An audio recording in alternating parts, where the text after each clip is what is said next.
DeFranco Show ASMR experience. Could you imagine? Sup, you beautiful bastards. You're watching the Philip DeFranco Show. It's Tuesday, and we got a lot of news to talk about today, so let's just jump into it. Starting with, in internet drama news, we've got people going after internet commentary Jesus right now. And that, seemingly because he broke one of the 10 internet commandments, right? Thou shalt not do a nice thing publicly on the internet. You just don't do it lest you want the wrath of insufferable dickheads on the internet with nothing but time on their hands. Right, because Moist Critical, aka Charlie, he's getting some hate because he gave people money. People seeing this and going, oh, he's just doing these cash giveaways for a tax write-off. It just shocks me how even something as simple as just giving individuals money during streams is now a controversial issue. Right, because when he streams, his viewers fill out a form where they say how much money they would want, what they would use it for. And this guy, this prick, this asshole, he's got the unforgivable audacity to just randomly select people and give like $5,000 to $10,000 per stream. I know, monstrous. Charlie then playing a clip of one of the streams where he did this and someone called him out. Hey Charlie, no tax write-off? I mean free money giveaway tonight? So it seems like there's people that think me giving away random amounts of money to random viewers on stream is a tax write-off. Do you not know how that shit works? That legitimately hurts me. Like, I'm not going to try and put up a front where I'm unbothered. I have thick skin, sure, but this actually hurts me.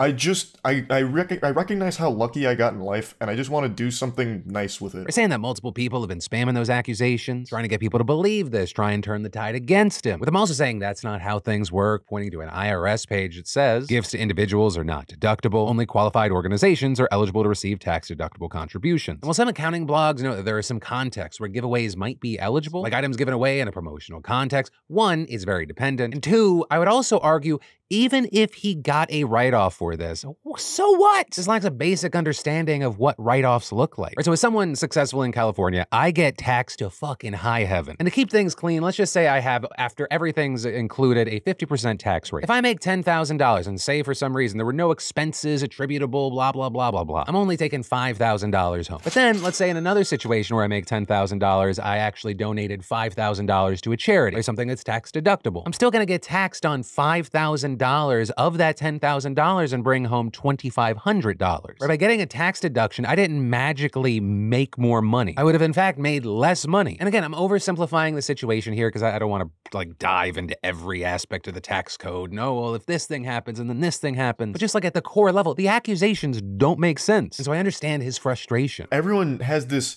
desire to prove some kind of deep-seated diabolical motivation behind everything, even the most simple shit. And it's not always the case. And while obviously different, this feels a little bit like a different flavor, a different shade of the Mr. Beast scandals that happen when he helps people with his like philanthropy. But I guess with all that said, if there's a place that I can end this cleanly, it's for anyone out there who happens to end up being in a position where they're privileged enough to be able to, you know, pass on some good and maybe even showcase it to some degree. Don't let annoying, insufferable people on the internet stop you from doing it. Some people will just always suck. They have since the beginning of time. Right? Ever since the first caveman discovered fire, there's some fucking knuckle dragger, Grog. He rolled his eyes and grunted like, that's a bit much. Because then if you haven't already figured this out, you will. Miserable people love company. And they're trying to spread that shit like they're playing Plague Inc. And then there is so much big tech news we have to talk about today. I mean, just the first three. One, Jon Stewart called out Apple. Two, your porn history. I'm talking to you. Yes, you specifically. I mean, I didn't even know half of that stuff was legal. And three, Meta's insane spyware and secret cloning project. Right, so first up, you had Jon Stewart having FTC chair Lina Khan on The Daily Show last night, having a fun little chat about monopolies and AI. And at one point, he actually revealed that he had wanted to interview her before, right on the podcast for his Apple TV Plus show, The Problem with Jon Stewart. But he ultimately didn't, and last night he explained why. I wanted to have you on a podcast, and Apple asked us not to do it.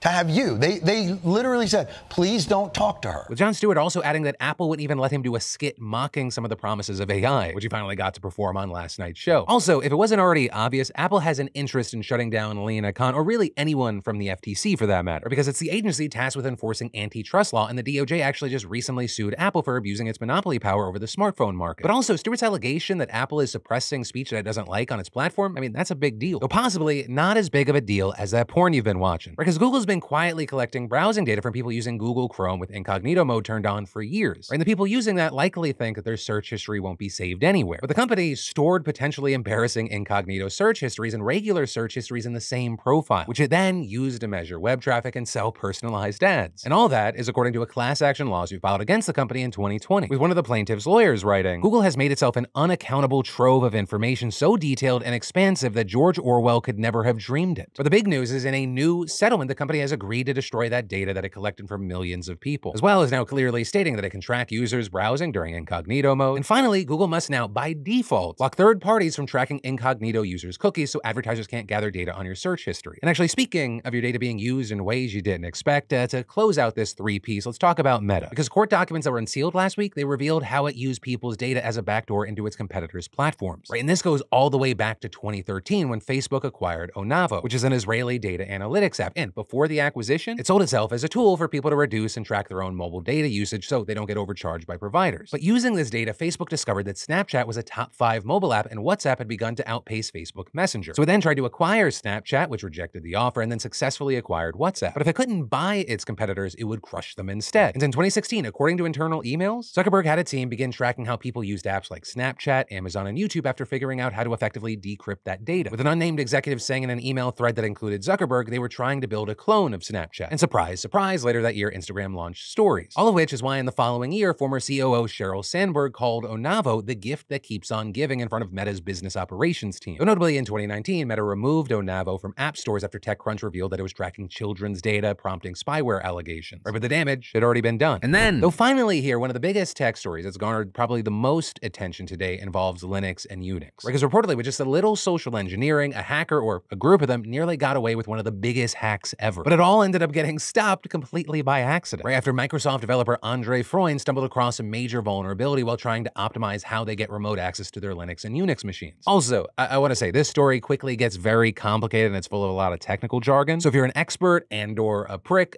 please excuse my very basic explanation for the layman. But first, regarding Linux and Unix, if you don't know, they're operating systems kind of like Windows or Mac OS. So unlike those, they're extremely customizable and they have a ton of unique versions called distros. And while some people use them for, their at-home computers, they're most often used for back-end stuff like servers and databases, with them essentially being one of the major building blocks for our technological world today, which means exploiting them would be a major deal and be a treasure trove of data. Because if it's data that's on a server, it could potentially be affected. And everything in our lives these days is pretty much on a server somewhere. But things started to fall apart last week when Freund was trying to figure out why the systems they use to get remote access to their machines were being slowed down. And while remote access might sound like inherently a security risk, normally these things are crazy secure and necessary as the physical servers are off-site. But when he started digging deeper, he found that something called XZUtils was interfering. And on the surface, that wasn't a problem. It's just used to compress and decompress data, right? Think of a zip file. And it's now borderline ubiquitous across Linux and Unix after the biggest distros adopted it. However, it turns out compressing and decompressing data was just a cover. It turns out that the program was able to piggyback off a code that let developers get remote access to other machines and used a ton of confusing layering to hide what it was doing. And from there, it could do pretty much whatever it wanted to the machine that was being tapped into. And that including uploading malicious code or stealing data. With ironically enough, the layers that it was using to hide its true intentions being the thing that exposed it because it was slowing down processes. But of course, with this, one of the big questions is how the hell did this happen? Right, by default, the people using Linux and Unix are pretty big data nerds and they know a thing or two about security. Not to mention that essentially everything's open source and the code can be checked and vetted. And so while the full picture is still coming in, it's looking like there was a lot of social engineering involved, which is a major tool for hackers that's often overlooked. And reportedly, it looks like it started back in early 2023 when a user by the name of Gia Tan submitted an update to XZUtils, with then over time, Tan making other updates. And eventually, other users started complaining that XZUtils wasn't being maintained properly and that someone like Tan should be put in charge. Now with that, it's unclear if those people are part of the scheme or they were genuinely happy that Tan was at least actively working on XZUtils. But regardless, Tan was given that access. We then fast forward to February of this year and Tan finally makes the leap to implement the backdoor as an update to XZUtils. Or because at this point, he was trusted and no one cared to double check the work. But then he and other users beginning to ask and demand that major distros of Linux and Unix start to include updates on their operating systems, with then some of the updates going through to their systems, which is how we ended up with Freund stumbling across the backdoor on accident, resulting in everyone now scrambling to fix the problem and looking into other stuff Tan and associates may have worked on. But the good news is that at least as of right now, it doesn't look like anything was actually stolen, which is amazing considering you have people saying we were close to possibly one of the biggest data heists ever, all because of a bit of social engineering and the fact that people never actually checked what was being done to an open source software, which really isn't unheard of. A lot of people they look to the movies of oh, that's what hacking is. So 9 times out of 10 regarding hacking, it's not someone sitting looking at code, but rather getting someone to willingly give up access because they think they're talking to a trusted source. source. And so because the main point is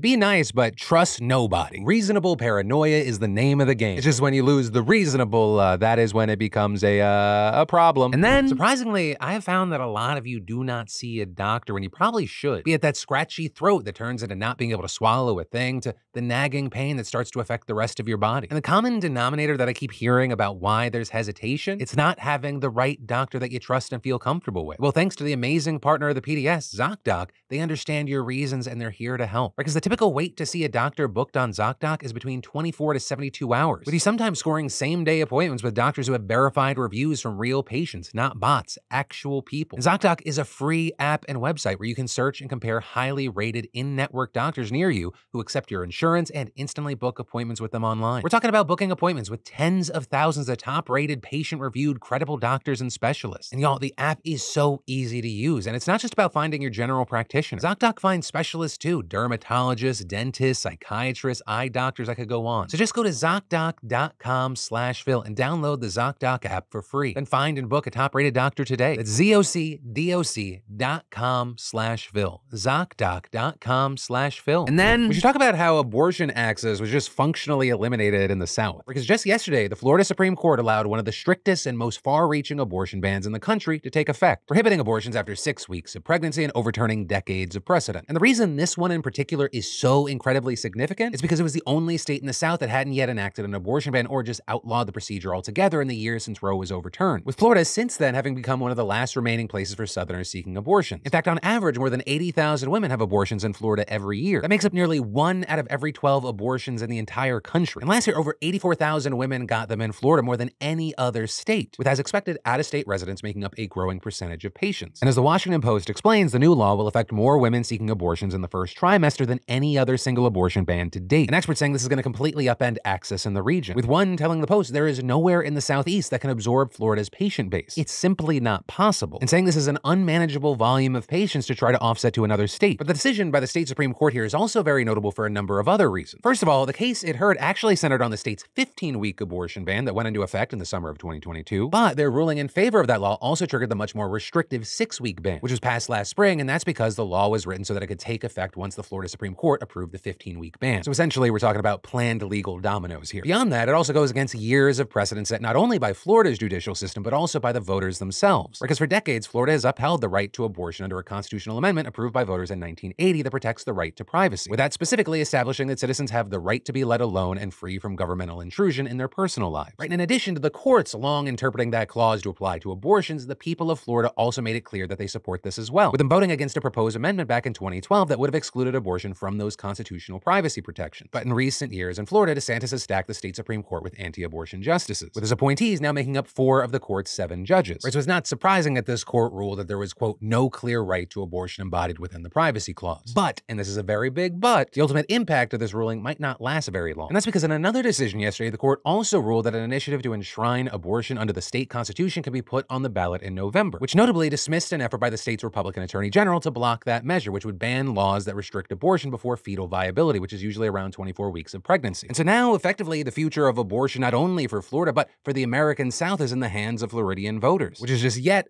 another thing to throw at November to make it such a pivotal election. And it's going to be interesting to see who turns out to vote and what that vote is. As right now, polls have consistently shown that a majority of Floridians believe that abortion should be legal. And in fact, a survey last month by a coalition of pro-choice groups showed that 73% of respondents specifically support the ballot initiative. And while it often feels these days that we live in a whole new world, the state has a history of passing more progressive ballot measures even while still also electing Republicans. Though, and this is key, supporters of the measure will need to go out and vote in droves. And that's because Florida requires constitutional amendments to pass with at least 60% of the vote. Right? It's not a simple majority, just one more vote over 50%. It's 60%. And that's a bigger percentage than any statewide measure protecting abortion has won since Roe was overturned. And all of this as Florida's electorate has increasingly been moving towards the right in recent years. But as far as what's actually going to happen, we will have to wait till, that little tiny nothing election in November. And then there's so much news we need to talk about with Israel and Palestine, and I know this is going to come as a shock to you, but none of it is good. For one, we learned that Israeli forces killed 7 humanitarian humanitarian aid workers in Gaza last night, with those workers being part of a group called World Central Kitchen, or WCK, which is a US-based nonprofit that's also become a key player in the delivery of humanitarian aid to the region. While this is still a developing story, we have details starting to emerge. Like, first up, those killed include 3 British nationals, an Australian, a Polish national, an American-Canadian dual citizen, and a Palestinian. With all those governments condemning the attack and US Secretary of State Blinken calling the workers who were killed heroes and saying, we shouldn't have a situation where the people trying to help their fellow human beings are themselves at great risk. And as far as exactly how this went down, you had WCK saying that its convoy was hit after unloading more than 100 tons of humanitarian food aid at a warehouse in central Gaza. And very notably here, the group said that its convoy had coordinated its movements with the Israeli military, saying that they were traveling in clearly marked vehicles. And actually with that, you have people pointing to footage shared by Reuters that seems to show that a hole was torn through the WCK logo on the roof of one of the cars. And this actually has Aaron Gore, the group CEO, claiming that its employees were specifically targeted by Israel. Now, to be clear here, this is still developing. We do not currently have any evidence at this time that this was intentional. You had Israeli Prime Minister Benjamin Netanyahu acknowledging that Israeli forces were responsible, saying, unfortunately, in the last day, there was a tragic case of our forces unintentionally hitting innocent people in the Gaza Strip. This happens in wartime. We are thoroughly looking into it, are in contact with the governments, and we will do everything to ensure that it does not happen again. And whether or not the allegations that this was a targeted attack have any merit, Netanyahu's words here just sort of ring hollow for a lot of people. And that's because, as we know, innocent people dying in this war is not new. Right? Most recently, we have these 7 new deaths, but I mean, we have over 200 humanitarian aid workers that have been killed in Gaza during the war. And that's in addition to at least 95 journalists and media workers, and of course, that's on top of as many as 32,000 Palestinians who have been killed according to Gaza's health ministry, with that number including more than 13,000 children. And many saying that these death tolls have a lot to do with how Netanyahu has chosen to wage this war, with human rights groups warning that Israel is not complying with the ICJ's order in the genocide case against the country, and also arguing along with UN and EU officials that Israel's blocking of humanitarian aid indicates it's using starvation as a weapon of war. And I mean, to that point, it's notable that this attack on WCK has led them to suspend their operations in Gaza. The celebrity chef Jose Andres, the founder of WCK, saying on X, the Israeli government needs to stop this indiscriminate killing. It needs to stop restricting humanitarian aid, stop killing civilians and aid workers, and stop using food as a weapon. And then in addition to that news, we're also seeing Israel coming under fire this week for a new law that it passed to temporarily shut down the Qatari-funded news outlet Al Jazeera. And so to be specific, the law allows for the temporary ban of foreign news networks that the government deems a threat to national security. But Netanyahu said that he would act immediately to implement the law against Al Jazeera, accusing the outlet of supporting Hamas's October 7th attack and serving as a mouthpiece for the group. And with that, while you do have people who are critical of Al Jazeera's coverage, and that includes the US government, with this, we've seen the Biden administration say this may be a step too far, with the White House press secretary saying, we believe in the freedom of the press, and adding that the United States supports the critically important work journalists around the world do, and that includes those who are reporting on the conflict in Gaza. And this is the CEO for the Committee to Protect Journalists said that this is part of a pattern of Israel attacking journalists. We've seen this kind of language before from Netanyahu and Israeli officials in which they try to paint journalists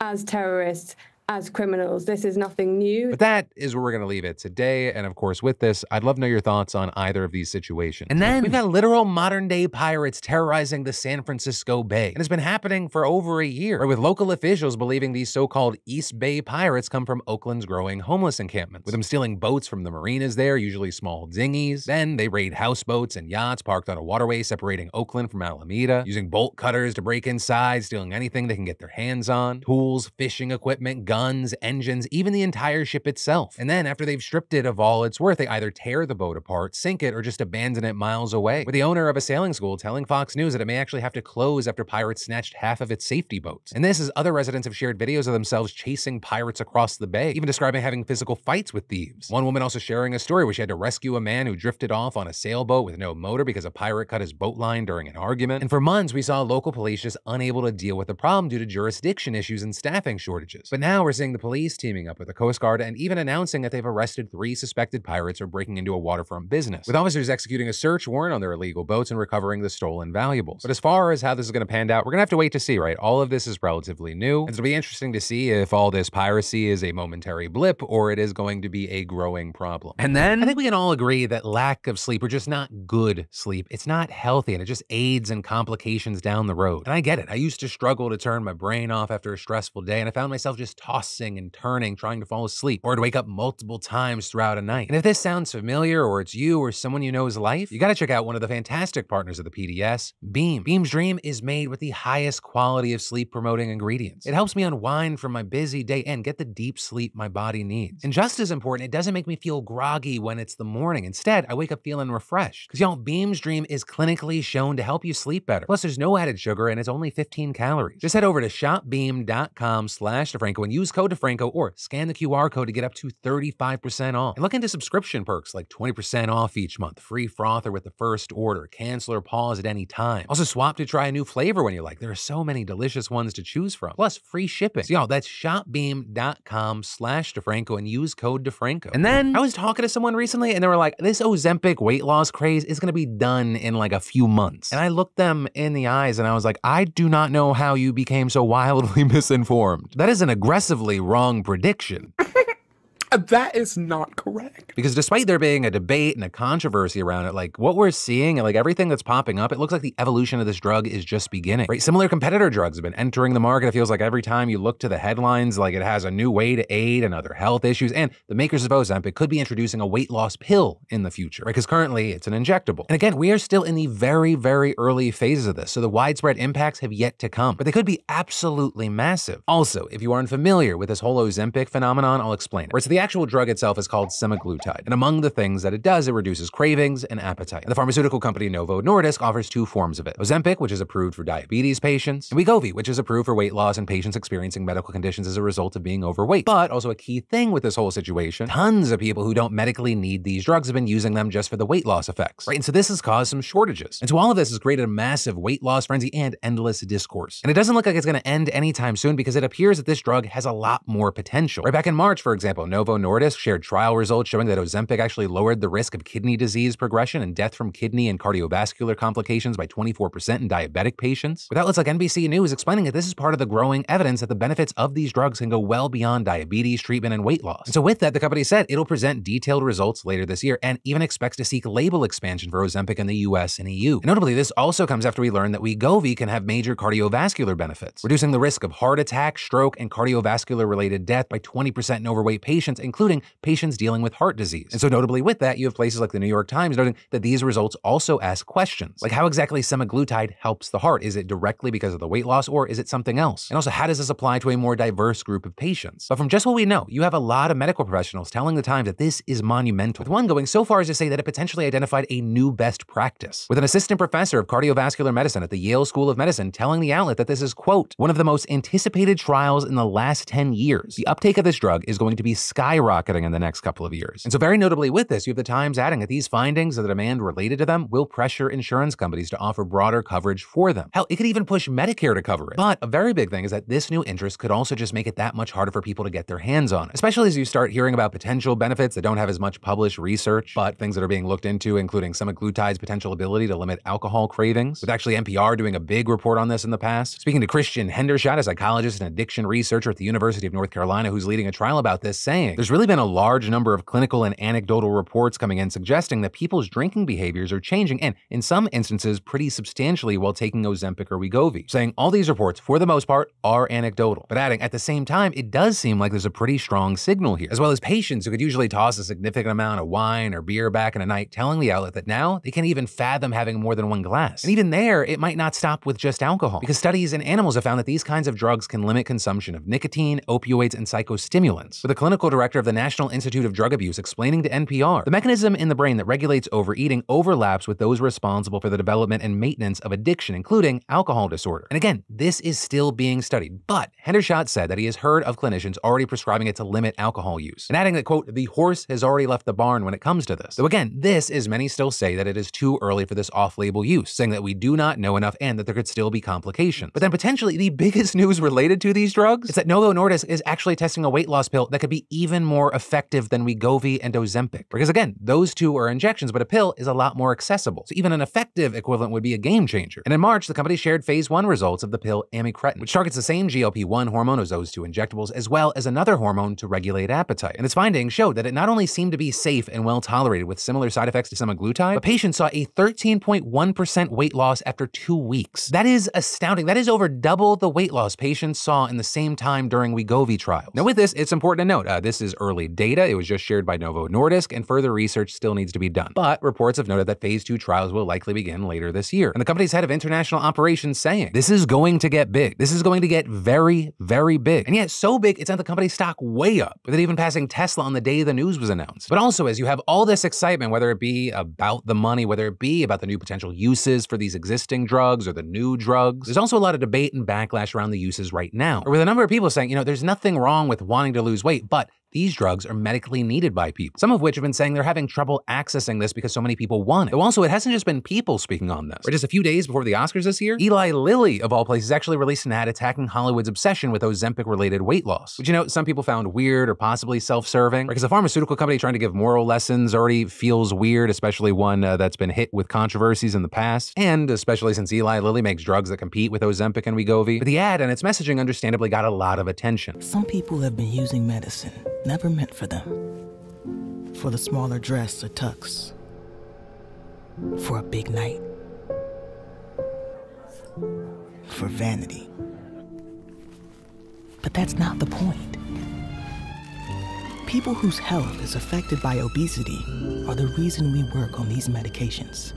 It matters who gets them. But this also, as you have some who are angry about what is happening, going, the shame game isn't going to work, especially if these drugs get approved for more and more medical problems, which is why you have an increasing number of people saying the focus right now needs to be on manufacturing more, especially because by all accounts, whether it be for diabetes, obesity, off-label, this very much appears to be medication that people either take for a very long time or possibly even for the rest of their lives. So unless it comes out down the road like that this makes you grow a second head or like it increases chances of cancer a crazy amount, like the demand for this is only going to increase. But I also say that noting that is about the long-term game. The troubling current situation also needs to be handled because it's actually impacting people right now. But with all that, I'd love to know your thoughts, your opinions, your experiences, any and all things in those comments down below. But then finally, today we have, you changed the name, Comment Commentary, where we look at yesterday's show, we dive into those comments, and we continue the conversation. All while I share screenshots of said comments that now make up about 9 out of every 10 photos in my camera roll. Starting with there being a lot of comments around that whole Billie Eilish situation, where she called out what a lot of people have seen as unnecessary vinyl production, with some then accusing her of specifically going after Taylor Swift. Though notably, it seemed like she was talking about the situation as a whole. And with that, we had Nee saying Billie had a point though. And it's not just Western artists who are being so wasteful. I've been a fan of K-pop the past 7 years, and it's insane the consumerism culture that runs rampant. People buying hundreds of albums for different photo cards, photo sheets, and repackaged with one new song and a lot more. And with that, a lot of people agreeing. Some saying my sisters are big BTS fans and have so many of the same album and I just don't get it. Saying I briefly was into BTS and the number of CDs my friends bought just for the little cards was astounding. You also had people like Haunted Crab sharing, vinyl collector here, I completely see where Billie's coming from. There's so many variations coming out for mainstream artists that it's actively oversaturating the market, not to mention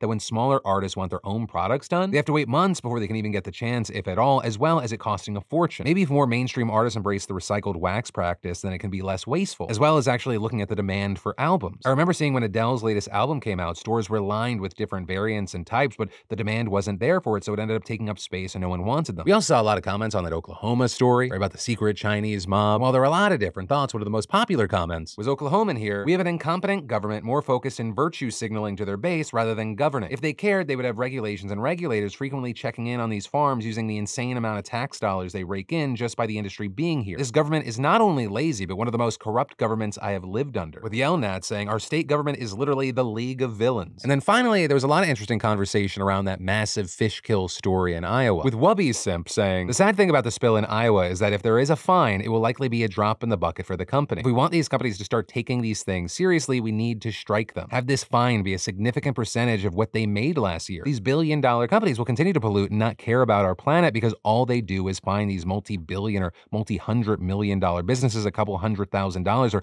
a couple million, and say, do better next time. Then we're shocked when the same company does it again, and then they use the last fine as an excuse to cut costs while simultaneously giving the CEO and those at the top top a much larger bonus. And yeah, I mean, it's hard to do anything but agree with those statements. When a fine is a small percentage of how much money you bring in, that's just a cost of doing business. At that point, it's not a fine, it's a fee. The price of admission to play by a different set of rules than everybody else. It's a club and you're not invited. Because yeah, that's the real lesson here. Committing crimes ain't for broke boys. That's all these fines really tell us. But that right there is where today's show is gonna end. I love yo faces and I'll see you tomorrow.